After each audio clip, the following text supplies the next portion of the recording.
Merci, Monsieur le Ministre, pour les explications de vote. Nous allons écouter Monsieur Joachim Sonneforger pour La République En Marche. Merci Madame la Présidente. D'abord en préambule, bien sûr, totalement favorable à ce protocole, favorable aux engagements généraux de la France en termes de désarmement, de contrôle de certains types d'armements, qu'ils soient chimiques, qu'ils soient sur le plan nucléaire, et notamment en vue d'un TNP 2020 plus inclusif. Mais maintenant, si je reviens aux armes de plus petit calibre, c'est très bien qu'on ait cette discussion parce que finalement, les armes, c'est un peu un sujet tabou en France. Il y avait cette culture des armes avant-guerre pour plein de raisons historiques et qui a disparu pour les mêmes raisons historiques. Ça a des effets positifs, ça a aussi des effets pervers. Et je voudrais, du coup, si mon collègue Jean-Marie s'est dévoilé, je vais faire la même chose. Je suis aussi pratiquant du tir sportif et collectionneur. À ce titre-là, on rencontre les gens qui font ça.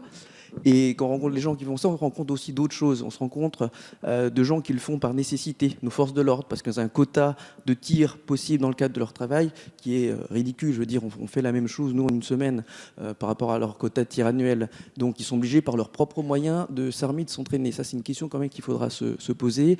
L'autre chose, c'est qu'il y a d'autres questions qui vont venir. L'armement de personnel de société de gardiennage, il va falloir se poser des questions sur la montée en gamme, l'attractivité salariale, pouvoir recruter des gens d'une capacité psychique, une stabilité psychique qui leur permet d'être en effet porteurs et de réagir de la façon adéquate. Et puis, simplement, ne pas être naïf sur le marché noir des armes à feu.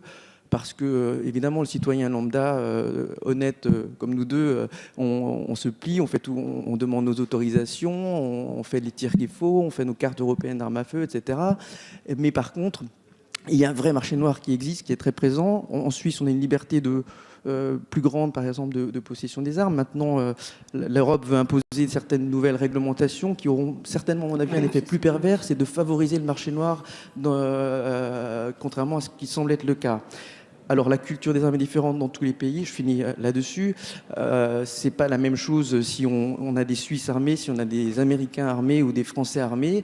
Ça nécessitera aussi de se poser d'autres questions sur l'éducation, sur le bien-être de notre population. C'est tout ce qu'on fait d'habitude, je sais très bien, mais sans se dire que ce n'est pas que de la faute de l'arme. Ce n'est en effet quand même pas que de la faute de l'arme. Il faudra poser beaucoup d'autres questions qui entourent cette question de la violence par arme à feu. Je vous remercie. Je vous remercie.